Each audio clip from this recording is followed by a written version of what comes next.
Assalamualaikum warahmatullahi wabarakatuh. Baiklah, pada kesempatan kali ini, di video ini, kami dari kelompok 3 akan membahas tentang e-environment.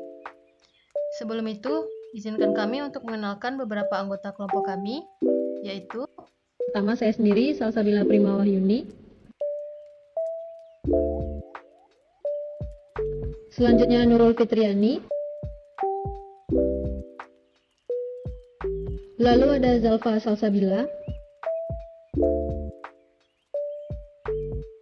Hanifah Dwi Rifai. Lalu ada Tiara Putri Ines Fania. Ada Nada Hanifah Ilham. Melania Maltareta. Ada Dinda Afifah. Dan yang terakhir, Anissa Erika. sebelum kita membahas terkait tentang e-environment, saya akan menjelaskan beberapa ruang lingkup yang akan kita pelajari dalam bab kali ini. Yang pertama, kendala dalam mengembangkan dan menerapkan strategi e-bisnis oleh lingkungan. Yang kedua, bagaimana kepercayaan dan privasi pelanggan dapat terjamin. Dan yang ketiga, penilaian relevansi bisnis, inovasi, teknologi. Sebelum itu, saya akan menjelaskan tentang apa itu e-environment.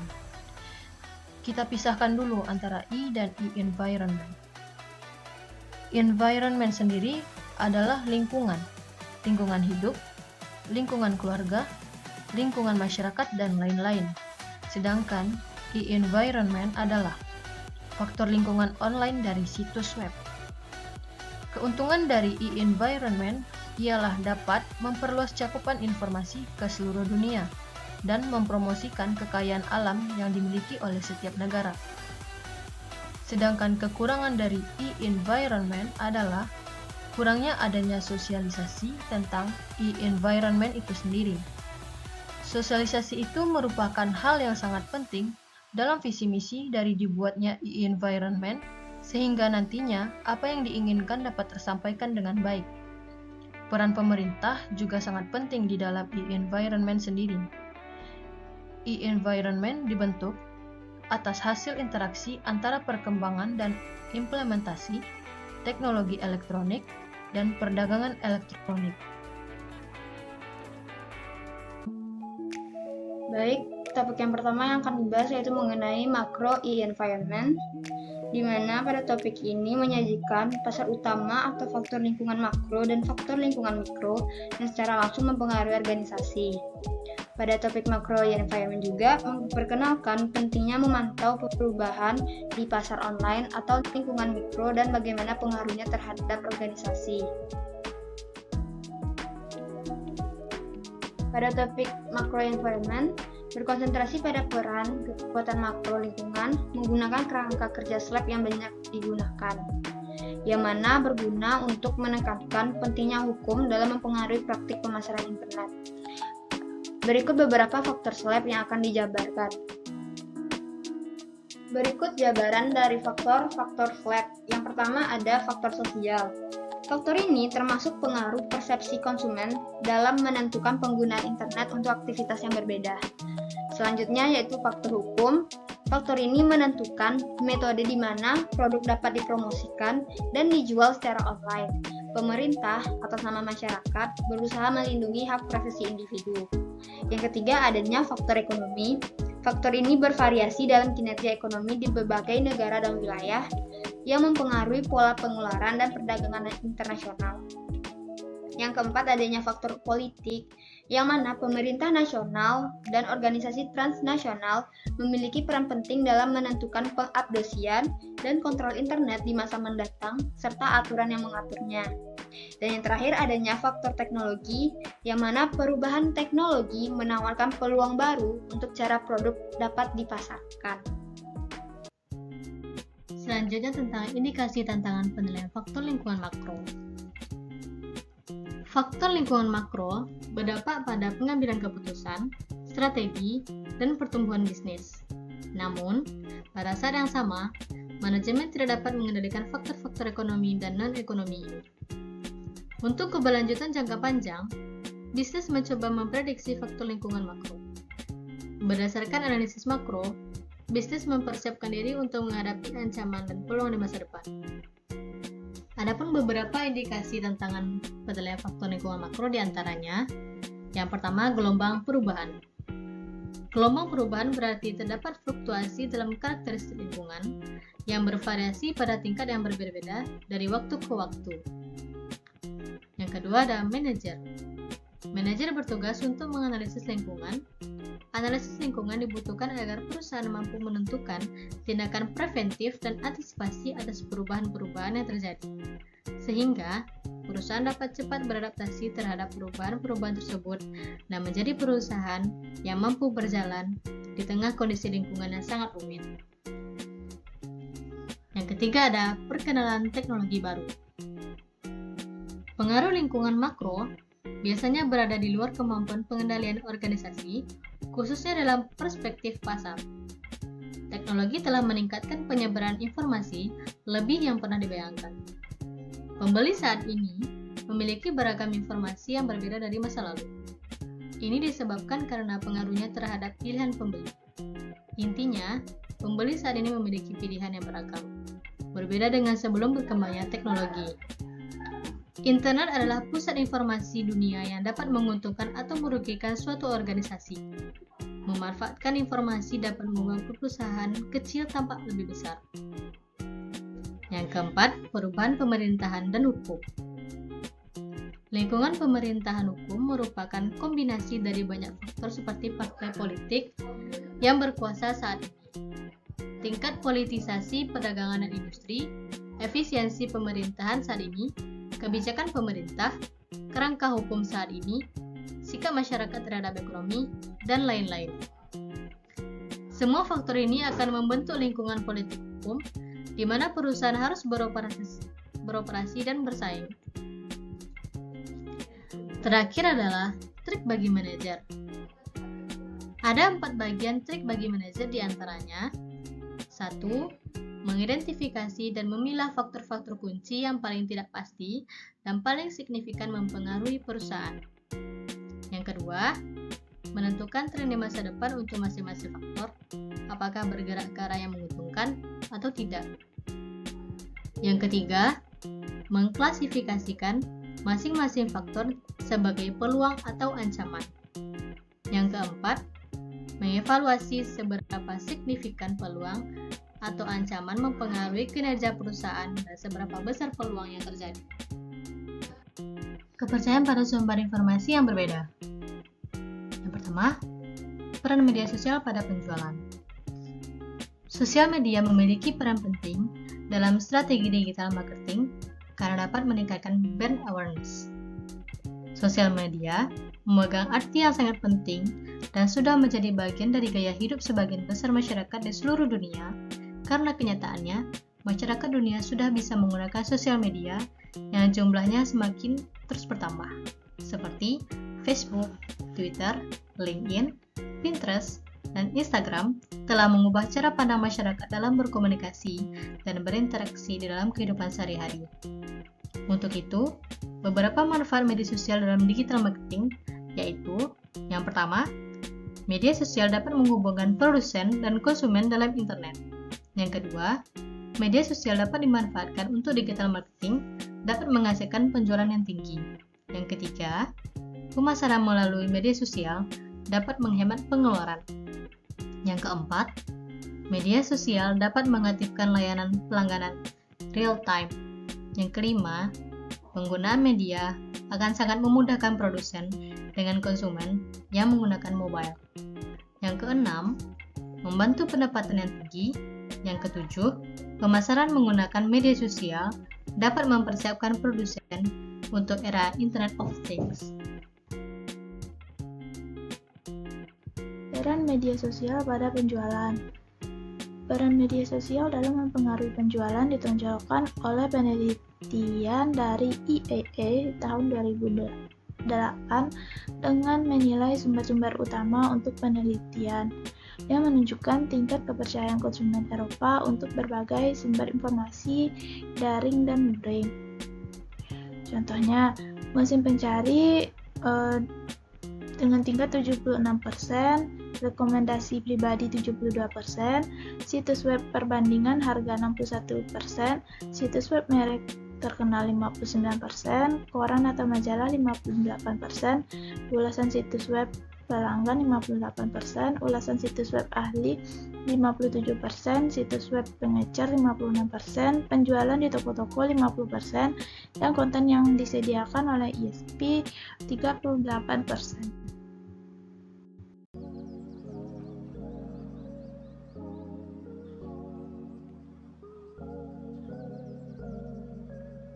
Selanjutnya tentang masalah etika dan perlindungan data. Masalah etika yang berkaitan dengan kepemilikan informasi pribadi telah dirangkum oleh Mason ke dalam 4 bidang. Yang pertama adalah privasi. Masalah etika dan hukum terkait merupakan pertimbangan penting dari internal lingkungan bisnis bagi para pemasar. Privasi konsumen adalah masalah etika utama yang mempengaruhi semua jenis organisasi terlepas dari apakah mereka memiliki layanan e-commerce transaksional. Lalu yang kedua, ada akurasi. Akurasi ini harus diketahui apakah sudah sesuai dan datanya sudah benar. Data informasi ini juga harus lengkap dan selalu diperbaharui. Informasi dikatakan akurat apabila informasi tersebut mencerminkan maksud yang disampaikan dan harus terbebas dari kesalahan yang tidak bias atau menyesatkan. Manfaat dari akurasi ini yang menghasilkan data stok yang berkelanjutan.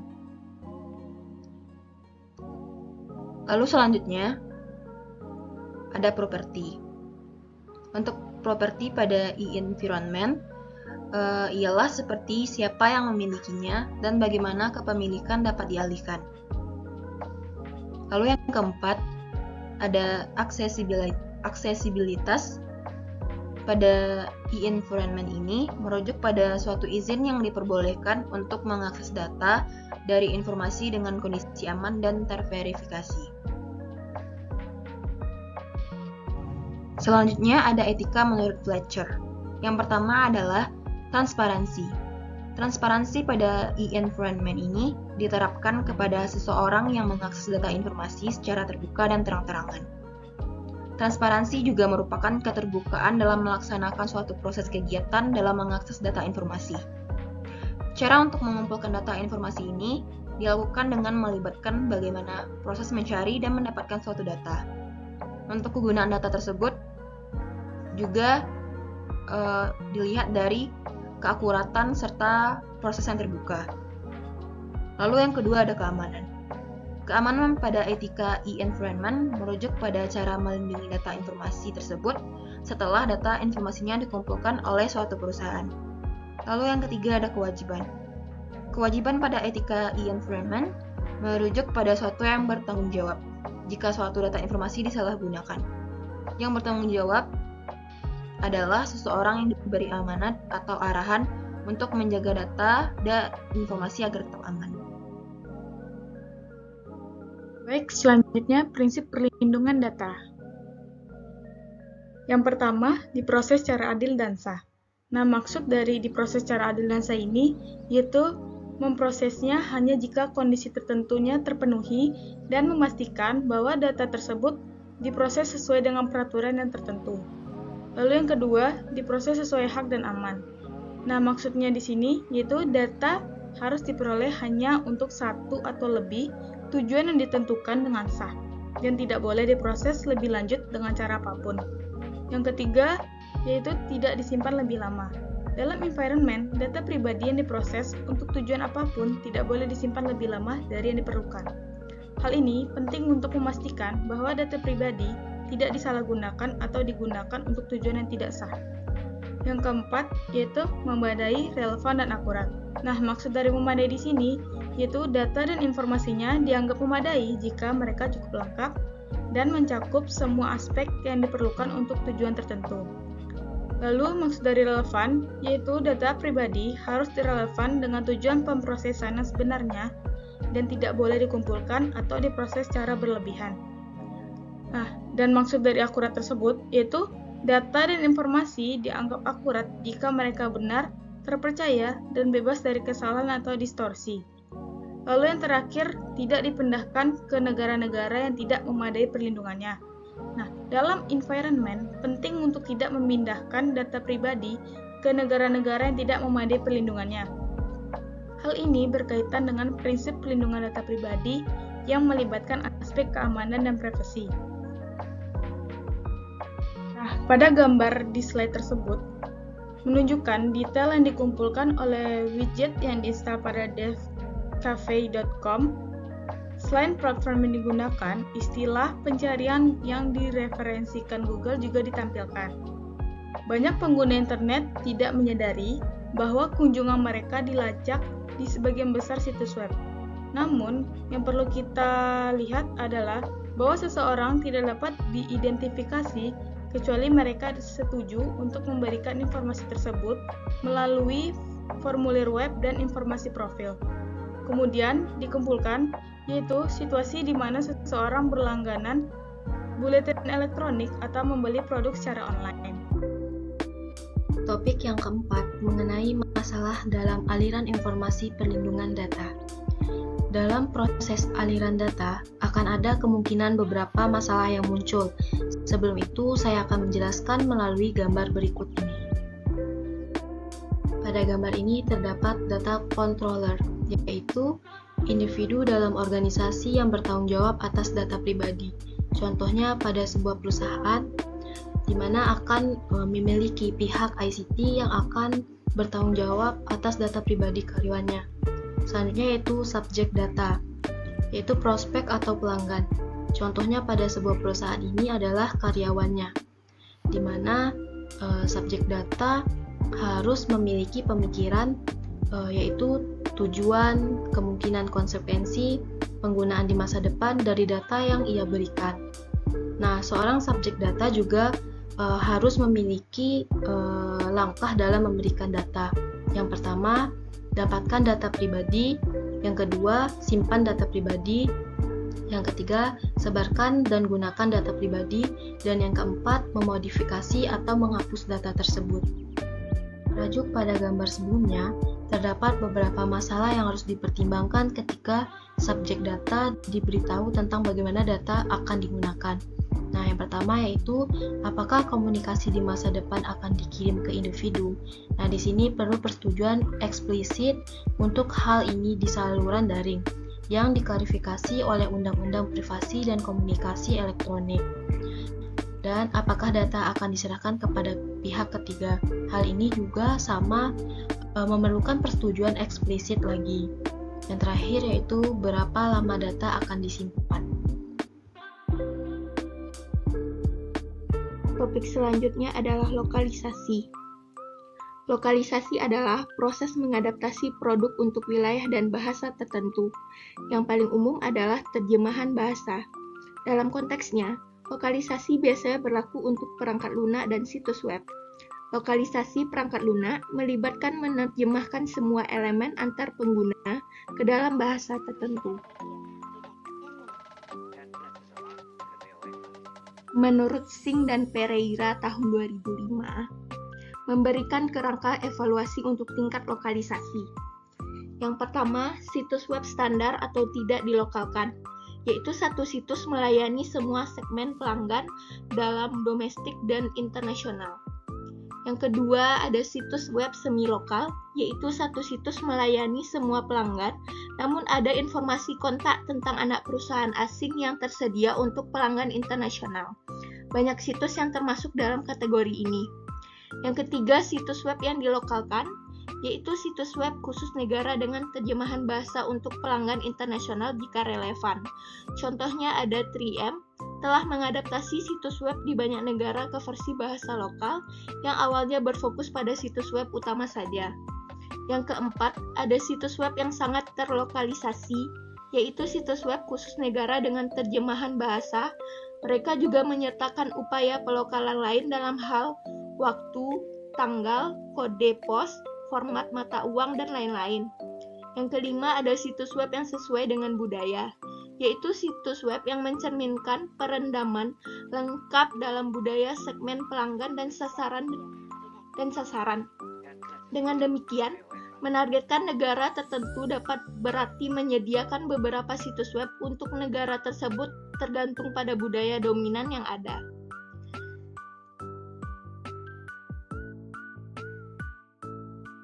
Ekonomi atau politik dalam e-environment, yaitu lingkungan ekonomi dan politik dibentuk oleh interaksi lembaga pemerintah, opini publik, dan kelompok penekan konsumen. Tindakan ekonomi politik yang diberlakukan melalui lembaga pemerintah untuk mengontrol adopsi internet dapat mencakup: yang pertama, mempromosikan manfaat penggunaan internet bagi konsumen dan bisnis untuk meningkatkan kemakmuran ekonomi suatu negara. Yang kedua, memberlakukan undang-undang untuk melindungi privasi atau mengontrol perpajakan. Yang ketiga, memberikan panduan dan bantuan kepada organisasi untuk mematuhi undang-undang. Keterlibatan politik dan ekonomi dalam banyak kegiatan tersebut dimaksudkan untuk meningkatkan daya saing ekonomi negara atau kelompok negara. Sasaran ini tipikal untuk banyak negara dan target khusus ditetapkan untuk proporsi orang dan bisnis yang memiliki akses, termasuk titik akses publik bagi mereka saat ini tidak mampu membeli teknologi tersebut.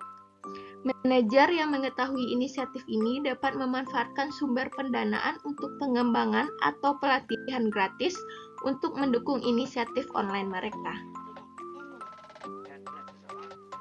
Topik yang terakhir yaitu tentang masalah teknologi. Salah satu tantangan terbesar dalam mengelola e-environment ialah kebutuhan untuk dapat menilai inovasi teknologi baru yang dapat diterapkan untuk memberikan keunggulan kompetitif. Apa itu hal besar berikutnya? Sebenarnya tidak ada yang bisa memprediksi masa depan dan banyak perusahaan telah salah memahami pasar untuk produk. Sebenarnya apa saja yang menjadi masalah teknologi di dalam e-environment? Yang pertama yaitu tingkat perubahan. Kita mengambil contoh pengenalan Apple iPhone dan perangkat lainnya berdasarkan gestural interface yang akan menyusul. Selain teknologi yang diterapkan di situs web, kesesuaian pendekatan baru untuk menarik pengunjung ke situs harus dievaluasi. Misalnya, haruskah pendaftaran di mesin telusur berbayar, atau bentuk baru iklan spanduk atau pemasaran email. Ketika teknik baru diperkenalkan, seorang manajer menghadapi keputusan sulit apakah ia akan: yang pertama, mengabaikan penggunaan teknik ini mungkin karena dirasa terlalu mahal, atau belum dicoba, atau manajer tidak percaya bahwa manfaatnya akan lebih besar daripada biayanya. Yang kedua, dengan antusias mengadopsi teknik tanpa evaluasi rinci karena hype saja, yang meyakinkan manajer bahwa teknik tersebut harus diadopsi. Yang ketiga, mengevaluasi teknik dan kemudian mengambil keputusan, apakah akan mengadopsinya sesuai dengan evaluasi. Proses difusi adopsi ini dapat digunakan dalam dua cara utama sebagai alat analisis.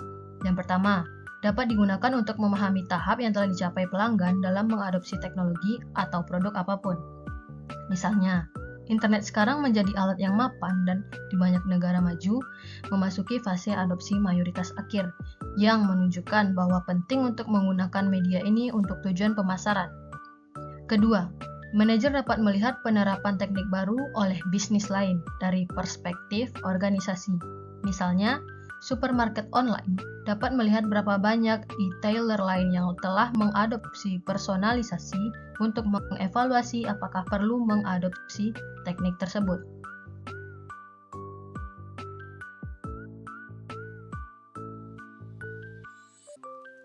Yang terakhir kita akan membahas tentang tahap-tahap siklus hype menurut Gartner. Representasi grafis alternatif dari difusi inovasi telah dikembangkan oleh analis teknologi Gartner untuk menilai kematangan, adopsi, dan aplikasi bisnis dari teknologi tertentu. Yang menjadi tahap pertama dari siklusnya adalah pemicu teknologi atau terobosan melalui peluncuran produk atau cara lain yang menghasilkan pers dan minat yang signifikan. Yang kedua yaitu puncak harapan yang melambung. Pada fase berikutnya, hiruk-pikuk publisitas biasanya menghasilkan antusiasme yang berlebihan dan ekspektasi yang tidak realistis. Mungkin Ada beberapa aplikasi teknologi yang berhasil, tetapi biasanya ada lebih banyak kegagalan. Yang ketiga yaitu palung kekecewaan. Teknologi memasuki palung kekecewaan karena gagal memenuhi harapan dan dengan cepat menjadi ketinggalan zaman. Akibatnya, pers biasanya mengabaikan topik dan teknologinya. Yang keempat yaitu lereng pencerahan. Meskipun pers mungkin telah berhenti meliput teknologi, beberapa bisnis terus melewati lereng pencerahan dan bereksperimen untuk memahami manfaat dan aplikasi praktis dari teknologi tersebut. Dan yang terakhir yaitu dataran tinggi produktivitas. Suatu teknologi mencapai puncak produktivitas ketika manfaatnya didemonstrasikan dan diterima secara luas. Teknologi menjadi semakin stabil dan berkembang pada generasi kedua dan ketiga. Ketinggian akhir dari dataran tinggi bervariasi sesuai dengan apakah teknologi tersebut dapat diterapkan secara luas atau hanya menguntungkan ceruk pasar. Baiklah, sekian dari kelompok kami yang membahas tentang materi e-environment. Kami ingin mengucapkan terima kasih atas waktu dan perhatian yang diberikan. Kelompok kami masih jauh dari kata sempurna dan butuh saran dan kritik dari teman-teman semua. Kami dari kelompok 3 mengucapkan banyak terima kasih dan Assalamualaikum warahmatullahi wabarakatuh.